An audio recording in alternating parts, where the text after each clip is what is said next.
the recommended start dates, end dates, break times, etc. I'm just going to, Jim Woell facilitated this process, so I'm just going to ask him to give you a quick synopsis of what was involved in coming to this recommendation. It's similar to what we've done in the past, but I just thought he could highlight real briefly for you some of the work that went into it.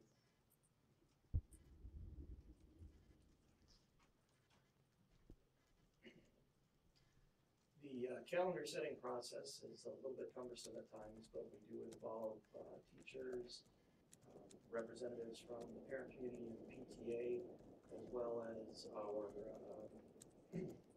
our support staff members when we set the school calendar. We take a look at the calendar, we take a look at proposed dates, we look at where dates fall, and then we also send out a calendar survey, to which we had over 1,500 responses district-wide this year.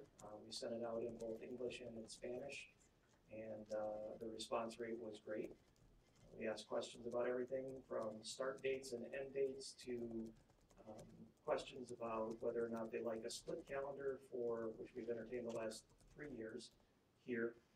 And we also have uncovered some other information so that the calendar you have before you actually reflects the elimination of the split start between the elementary and middle schools and the high school. There were a few concerns, one of which was new that came forward.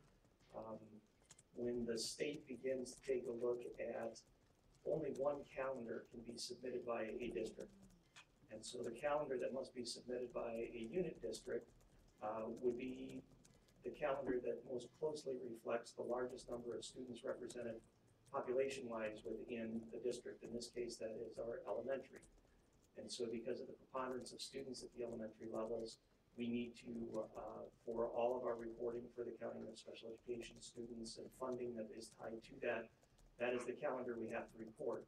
By having a split start date, this last year, Kathy Kostek was able to work with the governing body to allow us to count our special education students at the high school for days before the official school calendar actually started.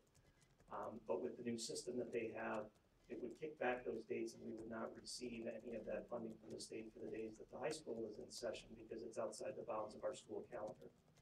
So that's one reason that we moved to a unified start again from what had been a split start.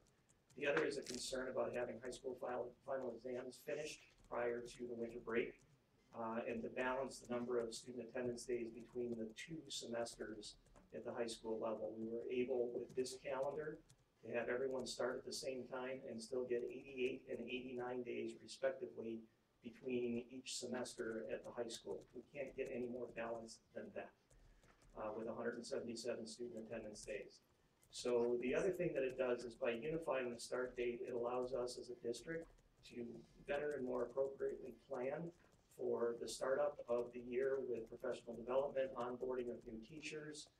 With a split start, teachers that start at the high school, it throws everything into a bit of disarray with our planning to try and make sure that we get consistent messages and information across the board to all of our staff.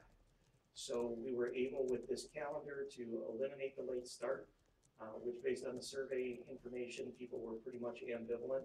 I think by being able to answer the concerns that have been expressed about why we needed as many days as we could get prior to winter break at the high school and have people start at the same time, we were able to actually accommodate all of the information that came forward and have a very nice calendar for this next year with the way the dates fell. Ideally, moving forward with this committee process, we would actually like to plan out, don't fall over, 2 years at a time so that we don't have to do this on a year-by-year basis, but we were able to get everything taken care of this year. And so the calendar you have is inclusive of all breaks, start dates, end dates, takes into consideration emergency days.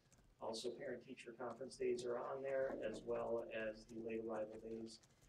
We were able to get all of that done this year. It's a very clean calendar and worked out very well thanks to all those that were on the committee.